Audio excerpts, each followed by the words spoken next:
ಇಂಧನ ಉತ್ಪಾದನೆಯಲ್ಲಿ ಸ್ವಾವಲಂಬನೆ ಸಾಧಿಸುವ ಹಿನ್ನೆಲೆಯಲ್ಲಿ ಕೇಂದ್ರ ಸರ್ಕಾರ ಜಾರಿಗೆ ತಂದಿರುವ ಸೌರಶಕ್ತಿ ಯೋಜನೆಗೆ ತುಮಕೂರಿನಲ್ಲಿ ಉತ್ತಮ ಸ್ಪಂದನೆ ವ್ಯಕ್ತವಾಗಿದೆ. ಈ ಕುರಿತು ಒಂದು ವರದಿ ಇಲ್ಲಿದೆ.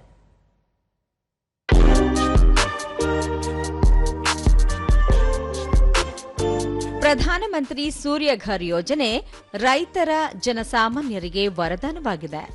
ಈ ಯೋಜನೆ ಮೂಲಕ ಜಿಲ್ಲೆ ಇಂಧನ ಬಳಕೆಯಲ್ಲಿ ಸ್ವಾವಲಂಬನೆ ಸಾಧಿಸಿದ್ದು, ಈ ಯೋಜನೆಯಿಂದ ರಾಜ್ಯ ಸೌರಶಕ್ತಿ ಉತ್ಪಾದನಾ ಸಾಮರ್ಥ್ಯದಲ್ಲಿ ಹೆಚ್ಚಳವಾಗಿದ್ದು, ತುಮಕೂರು ಜಿಲ್ಲೆ ಮೊದಲನೇ ಸ್ಥಾನದಲ್ಲಿದೆ. ಪ್ರಧಾನಮಂತ್ರಿ ಸೂರ್ಯಘರ್ ಯೋಜನೆ ರೈತರು ಜನಸಾಮಾನ್ಯರಿಗೆ ಅನುಕೂಲವಾಗಿದೆ. ತುಮಕೂರು ಜಿಲ್ಲೆಯ 10 ತಾಲೂಕಿನಲ್ಲಿ ಸಾರ್ವಜನಿಕರು ಮನೆ ಮನೆಯಲ್ಲಿ ವಿವಿಧ ಉಪಕರಣಗಳ ಬಳಕೆಯಲ್ಲಿ ಸೌರಶಕ್ತಿಯನ್ನು ಬಳಸುತ್ತಿದ್ದಾರೆ.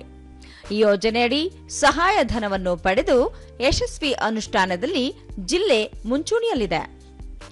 ದೂರದರ್ಶನದೊಂದಿಗೆ ಫಲಾನುಭವಿ ಅಂಜಿನಪ್ಪ ಪಿಎಂ ಸೂರ್ಯಘರ್ ಯೋಜನೆಯನ್ನು ತಮ್ಮ ಮನೆಗೆ ಅಳವಡಿಸಿಕೊಳ್ಳಲಾಗಿದೆ. ಇದರಿಂದ ವಿದ್ಯುತ್ ಬಿಲ್ನಲ್ಲಿ ಸಾಕಷ್ಟು ಉಳಿತಾಯವಾಗಿದೆ. ಸೌರಶಕ್ತಿ ಮೂಲಕವೇ ದಿನಬಳಕೆಯ ವಿದ್ಯುತ್ ಉಪಕರಣಗಳನ್ನು ಉಪಯೋಗಿಸುತ್ತಿದ್ದೇವೆ. ಯೋಜನೆಯಿಂದ ಸಹಾಯಧನ ದೊರಕಿದ್ದು ಸಾಕಷ್ಟು ಅನುಕೂಲವಾಗಿದೆ. ನೈಸರ್ಗಿಕ ಇಂಧನ ಬಳಕೆ ದೇಶದ ಅಭಿವೃದ್ಧಿಗೂ ಸಾಕಷ್ಟು ಸಹಕಾರಿಯಾಗಿದೆ ಎಂದರು. ದೇಶದ ಪ್ರಧಾನಮಂತ್ರಿಯವರು ಈ ಒಂದು ಇಂಧನ ಉಳಿಸೋಕ್ಕೋಸ್ಕರ ಇವು ಎಲ್ಲ ಅನುಕೂಲಗಳನ್ನು ಮಾಡಿಕೊಟ್ಟಿದ್ದಾರೆ. ಆ ಸಬ್ಸಿಡಿ ಅವರಿಂದ ಎಲ್ಲರಿಗೂ ಅನುಕೂಲವಾಗ್ತಕ್ಕಂಥ ಒಂದು ಕಾರ್ಯಕ್ರಮ ಇದಾಗಿದೆ. ನಮ್ದು ಇವಾಗ 3 ಕಿಲೋವ್ಯಾಟ್ಸ್ಗೆ ಬರ್ತಾ ಇದೆ. ಈಗ ಹಿಂದೆ ನಮ್ಗೆ 1800, 900, 2000 ರೂಪಾಯಿ ತನಕ ಪ್ರತಿ ತಿಂಗಳಿಗೂ ವಿದ್ಯುತ್ ಬಿಲ್ ಬರ್ತಾ ಇತ್ತು. ಅದನ್ನ ನಾವೆಲ್ಲ ಪೇ ಮಾಡ್ತಾ ಇದ್ದೋ. ಈಗ ಈ ಸೋಲಾರ್ ನಾವು ಹಾಕ್ಸಿದ್ಮೇಲೆ ಈಗ ಅದಕ್ಕೆಲ್ಲನ ಝೀರೋ ಬರ್ತಾ ಇದೆ. ಮತ್ತೋರ್ವ ಫಲಾನುಭವಿ ಜಯಾಂಜಿನಮ್ಮ ಕಳೆದ 1.5 ವರ್ಷದ ಹಿಂದೆ ಯೋಜನೆಯಡಿ ಸೋಲಾರ್ ಘಟಕ ಅಳವಡಿಕೆಯಿಂದ ಪ್ರತಿ ತಿಂಗಳು ವಿದ್ಯುತ್ ಬಳಕೆ ಕಡಿಮೆಯಾಗಿದೆ. ಸೌರಶಕ್ತಿಯಿಂದ ಅಡುಗೆ ತಯಾರಿಸುವುದು ಮಾತ್ರವಲ್ಲದೆ ಟಿವಿ, ದ್ವಿಚಕ್ರ ವಾಹನಗಳನ್ನು ಸಹ ಚಾರ್ಜ್ ಮಾಡಲು ಬಳಸುತ್ತಿದ್ದೇವೆ ಎಂದು ತಿಳಿಸಿದರು. ಇಲ್ಲಿ ಹೊಸ ಮನೆ ಕಟ್ಟಿಸ್ಕೊಂಡು ಬಂದು 3 ವರ್ಷ ಆಯ್ತು. ಹಿಂದಿನ ವರ್ಷ ನಾವು ಸೋಲಾರ್ ಸಿಸ್ಟಮ್ ಅನ್ನ ಹಾಕಿಸ್ಕೊಂಡ್ವಿ. ಅದು ತುಂಬಾ ಅನುಕೂಲ ಆಗಿದೆ ನಮ್ಗೆ. ಅದು ಕಾಸ್ಟ್ 1,80,000 ಮತ್ತೆ 2 ಲಕ್ಷದವರೆಗೂ ಆಯ್ತು. ನಮ್ಗೆ 10-15 ದಿನಕ್ಕೇನೆ ನಮ್ಗೆ ಸಬ್ಸಿಡಿ 78,000 ನಮ್ಮ ಅಕೌಂಟಿಗೆ ಬಂತು. ಮತ್ತೆ ಈ ಸೌರ ವಿದ್ಯುತ್ ನಮಗೆ ತುಂಬಾ ಅನುಕೂಲ ಆಗ್ತಾ ಇದೆ. ಮತ್ತೋರ್ವ ಫಲಾನುಭವಿ ಶಶಿಕುಮಾರ್ ಹೊಸ ಮನೆಗೆ 5 ಕಿಲೋ ವ್ಯಾಟ್ ಸೌರಶಕ್ತಿ ಘಟಕ ಅಳವಡಿಸಿಕೊಳ್ಳಲಾಗಿದೆ.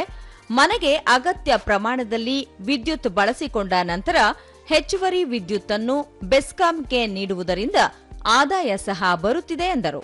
1.5 ಕಿಲೋವ್ಯಾಟ್ ಅಷ್ಟು ಸೋಲಾರ್ ಎನರ್ಜಿನ ಯುಟಿಲೈಸ್ ಮಾಡ್ಕೊಳ್ತಾ ಇದ್ದೀನಿ. ನನಗೆ ಎಲೆಕ್ಟ್ರಿಸಿಟಿ ಬಿಲ್ ಕೂಡ ತುಂಬಾ ಕಡಿಮೆ ಬರ್ತಾ ಇದೆ. ಸೊ ಜೊತೆಗೆ ನಮ್ಮಲ್ಲಿ ಇರ್ತಕ್ಕಂತಹ ಕಂಪ್ಲೀಟ್ ಅಂದ್ರೆ ವೆಹಿಕಲ್ ಚಾರ್ಜಿಂಗ್ ಮಾಡ್ತಾ ಇದ್ದೀವಿ. ಮತ್ತೆ ನಾನು ಇಂಡಕ್ಷನ್ ಸ್ಟವ್ ರನ್ ಮಾಡ್ತಾ ಇದೀವಿ, ಚಿಮ್ನಿ ರನ್ ಮಾಡ್ತಾ ಇದೀವಿ, ವಾಷಿಂಗ್ ಮಿಷಿನ್ ಇದೆ ಅದು ರನ್ ಮಾಡ್ತಾ ಇದೀವಿ. ಜೊತೆಗೆ ಡಿಶ್ ವಾಷರ್, ಪಾತ್ರೆ ತೊಳಿತಕ್ಕಂಥ ಮೆಷಿನ್ ಕೂಡ ಇದರಿಂದನೇ ರನ್ ಆಗ್ತಾ ಇದೆ. ಜೊತೆಗೆ ಐರನ್ ಬಾಕ್ಸ್ ಕೂಡ ಇದರಲ್ಲಿ ರನ್ ಆಗ್ತಾ ಇದೆ. ಏನೇನು ಎಲೆಕ್ಟ್ರಿಕಲ್ ಗ್ಯಾಜೆಟ್ಸ್ ಯೂಸ್ ಮಾಡ್ತೀವಿ ಅದೆಲ್ಲನೂ ಕೂಡ ನಾನು 5 ಕಿಲೋ ವ್ಯಾಟ್ಸ್ ಇಂದನೇ ಯೂಸ್ ಮಾಡ್ತಾ ಇದೀವಿ. ಯಾವತ್ತೂ ಕೂಡ ನನಗೆ ಬ್ಯಾಟರಿ ಡ್ರೈನ್ ಆಗಿದೆ ಅಂತ ಅನ್ನಿಸ್ಲೇ ಇಲ್ಲ. ಖಾಸಗಿ ಸೋಲಾರ್ ಸಂಸ್ಥೆಯ ವ್ಯವಸ್ಥಾಪಕ ಗೋವಿಂದರಾಜು ಗ್ರಾಹಕರಿಗೆ ಪ್ರಧಾನಮಂತ್ರಿ ಸೂರ್ಯಘರ್ ಯೋಜನೆಯಿಂದಾಗುವ ಪ್ರಯೋಜನಗಳ ಕುರಿತು ಮಾಹಿತಿ ನೀಡಲಾಗುತ್ತಿದೆ. ಜೊತೆಗೆ ಯೋಜನೆ ಅಳವಡಿಸಿಕೊಳ್ಳಲು ಬ್ಯಾಂಕ್ ಸಾಲ ಹಾಗೂ ಇನ್ನಿತರ ಧನ ಸಹಾಯ ದೊರೆಯುತ್ತಿದ್ದು, ಜನರು ಇದರ ಬಗ್ಗೆ ಆಸಕ್ತಿ ತೋರುತ್ತಿದ್ದಾರೆ ಎಂದು ಹೇಳಿದರು.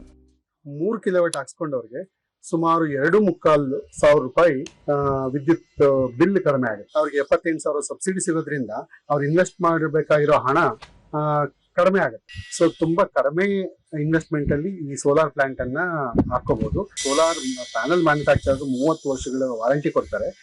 ವೆಂಡರ್ ಆಗಿ ನಾವು 5 ವರ್ಷಗಳ ಕಾಲ ಅವ್ರಿಗೆ ಸರ್ವಿಸ್ ಕೊಡ್ತೀವಿ. 25ರಿಂದ 30 ವರ್ಷಗಳ ಕಾಲ ಉಚಿತವಾಗಿ ಎಲೆಕ್ಟ್ರಿಸಿಟಿಯನ್ನು ಬಳಸ್ಕೋಬಹುದು. ತುಮಕೂರು ಜಿಲ್ಲೆಯ ಬೆಸ್ಕಾಂ ಅಧೀಕ್ಷಕ ಇಂಜಿನಿಯರ್ ಬಿಎಲ್ ನರಸಿಂಹಮೂರ್ತಿ ಜಿಲ್ಲೆಯಲ್ಲಿ ಸೌರಶಕ್ತಿ ಬಳಕೆಗೆ 2,266 ಜನ ನೋಂದಣಿ ಮಾಡಿಕೊಂಡಿದ್ದು, 288 ಜನ ಈ ಸೌಲಭ್ಯ ಪಡೆದು ಸಹಾಯಧನ ಸಹ ಪಡೆದಿದ್ದಾರೆ ಎಂದು ಹೇಳಿದರು. ಪ್ರಧಾನಮಂತ್ರಿ ಸೂರ್ಯಘರ್ ಬಿಜಿಲಿ ಯೋಜನೆ ಅಂತ ಇದು ಸೆಂಟ್ರಲ್ ಗವರ್ಮೆಂಟ್ ಇಂದ ಚಾಲನೆಯಲ್ಲಿದೆ. ಇದರ ಅಡಿಯಲ್ಲಿ ನಮ್ಮ ತುಮಕೂರು ಜಿಲ್ಲೆನಲ್ಲಿ ಈಗಾಗಲೇ 2220 26 ಜನ ನೋಂದಣಿ ಮಾಡ್ಕೊಂಡಿದ್ದಾರೆ. ಅದರಲ್ಲಿ ವರ್ಕ್ ಎಲ್ಲ ಕಂಪ್ಲೀಟ್ ಆಗಿ 330 ಜನದ ವರ್ಕ್ ಕಂಪ್ಲೀಷನ್ ಮಾಡ್ಕೊಂಡಿದ್ದಾರೆ. ಸಿಂಕ್ರನೈಸೇಷನ್ ಕಂಪ್ಲೀಟ್ ಮಾಡಿ 307. ಸಬ್ಸಿಡಿ ಇದರಲ್ಲಿದೆ. ಸಬ್ಸಿಡಿಯನ್ನು ನಾವು 288 ಜನಕ್ಕೆ ಡಿಸ್ಪರ್ಸ್ ಮಾಡಿದ್ದೀವಿ. ಒಟ್ಟಾರೆಯಾಗಿ ವಿದ್ಯುತ್ ಉತ್ಪಾದನೆಯಲ್ಲಿ ಸ್ವಾವಲಂಬನೆ ಸಾಧಿಸುವ ಹಿನ್ನೆಲೆಯಲ್ಲಿ ಕೇಂದ್ರ ಸರ್ಕಾರದ ಮಹತ್ವಾಕಾಂಕ್ಷಿ ಯೋಜನೆಯಾದ ಪಿಎಂ ಸೂರ್ಯಘರ್ ಯೋಜನೆಯನ್ನು ಅಳವಡಿಸಿಕೊಂಡು ಜನರು ಹಲವು ಪ್ರಯೋಜನ ಪಡೆದಿದ್ದಾರೆ.